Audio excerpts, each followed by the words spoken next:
The first time Nkem saw him, she was late for lectures. Her bag swung awkwardly at her side, heavy with registration forms and textbooks, and sweat trickled down her spine. She hated being late, especially for a course advisors meeting she knew could determine her final year project approval. She was halfway across the street when the strap of her sandal snapped. She stumbled, cursing under her breath, dropping to one knee to fix it. And that was when she first saw him, leaning lazily against a wooden mango cart under the shade of a crooked umbrella was a young man, probably in his early 20s. His t-shirt looked a bit worn out, clinging to his toned frame. His jeans were old but clean. His arms were crossed, and his head was tilted as he watched her struggle. "Fine girl, do you want my help?" he called out to her, his voice smooth and deep. Nkem gave him a disgusting look, like he was way beneath her. She yanked the sandal strap into place and stood up. "No, thank you," she muttered,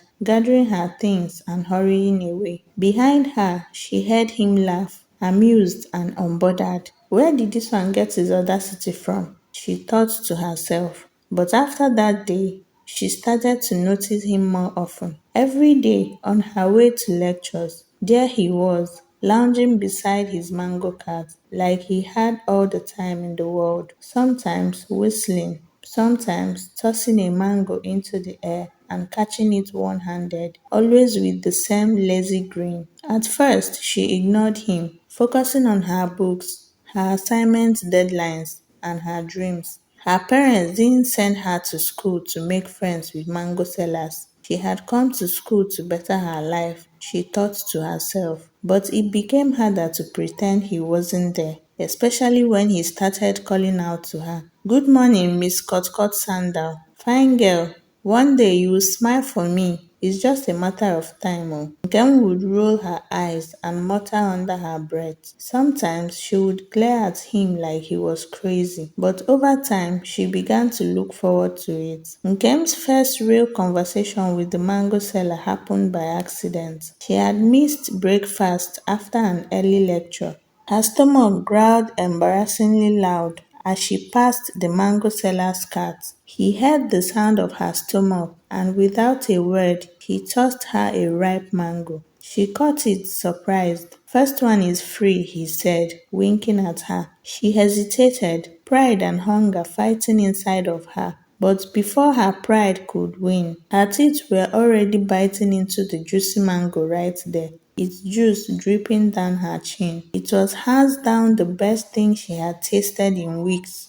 He watched her with great satisfaction. "You're welcome, fine girl. But I didn't say thank you," she said, wiping her mouth with the back of her hand. "You didn't have to," he replied, and from that moment, they became something. Not friends, not strangers. They started to exchange banters on her way to lectures, and sometimes they had casual conversations about life. Over time, Nkem got to know his name as Ikenna, and little by little, Nkem learned more about him. Ikenna's mother was sick and had been bedridden since he was 16. He has a little sister, Chisom, who he adored.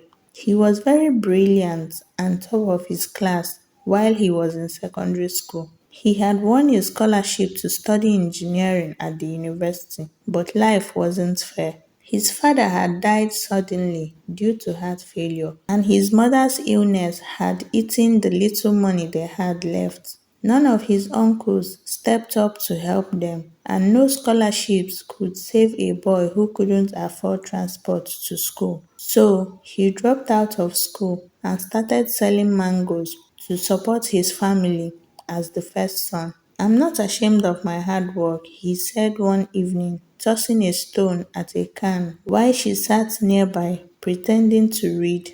"I do what I have to do." Nkem didn't know what to say. Her own struggles of sharing one room with 6 roommates and surviving on Gary some days suddenly felt small. Slowly, Nkem began noticing more details about Ikenna. The way he always gave extra mangoes to the little school children who were hungry, and how he carried himself with a pride that refused pity. One day, she asked him, "Don't you ever wish for more?" He shrugged, wishing doesn't fry plantain. His response made her smile till her stomach couldn't handle it anymore. One hot afternoon, after a brutal test, Nkem saw Ikenna arguing with a university security guard. They accused him of loitering and disturbing students on campus. Nkem watched from a distance, her heart pounding. She should at least say something or defend him, she thought. But she was filled with fear. Fear of drawing attention, fear of tainting her own reputation by associating with a mango seller. Ikenna saw her. Their eyes met, and in that split second, she knew he saw everything she wasn't brave enough to be. He didn't call out to her, he just left. And for days, the mango cat was gone. Ikenna's absence weighed her down. She missed the way he teased her. She missed his warmth. She missed him. About a week later, when she finally found him again, sitting under a tree, sketching something in the sand with a stick, she apologized to him, feeling awkward and ashamed.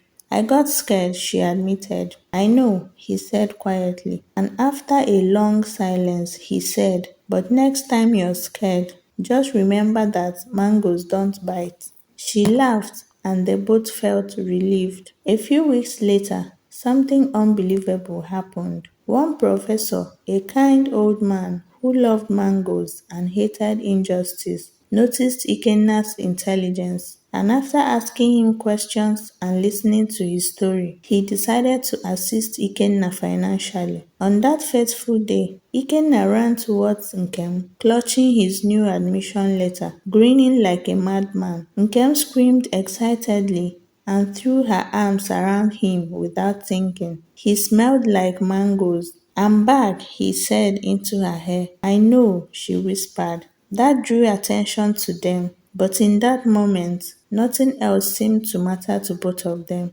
2 years later, on Nkem's graduation day, she stood in the open field, her oversized graduation gown swelling around her legs. Ikenna approached her, wearing a black tuxedo, looking fresh, confident, and shining. He handed her a mango wrapped in a red ribbon. She stared at it, laughed, and then burst into tears. "First one is not free anymore," he teased, his voice almost a whisper. "Yeah?" she sniffled, smiling through tears. "What's the prize?" He leaned closer to her. "Your smile, and maybe your heart," he whispered. Nkem threw her arms around him, laughing and crying at the same time. The sun gleamed above them, and they both felt peace being in each other's arms.